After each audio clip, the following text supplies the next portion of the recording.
نون league کی chief organiser Maryam Nawaz نے واضح کیا ہے کہ نہیں ہو سکتا کہ ماچس کی تیلی لے کر آگ لگاتا رہے اور ریاست خاموش رہے۔ فتنہ پھیلانے والوں کی نہ صرف ٹی وی اپیرنس بلکہ سیاست پر بھی تاحیات پابندی لگنی چاہیے۔ نون لیگ کی چیف آرگنائزر مریم نواز نے واضح کیا ہے کہ کسی ملک میں ایسا نہیں ہو سکتا کہ ماچس کی تیلی لے کر آگ لگاتا رہے اور ریاست خاموش رہے۔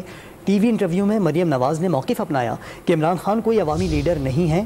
نواز شریف نے اگر زیادتیاں برداشت کی ہیں تو عمران خان کو بھی قانون اور انصاف کا سامنا کرنا چاہیے۔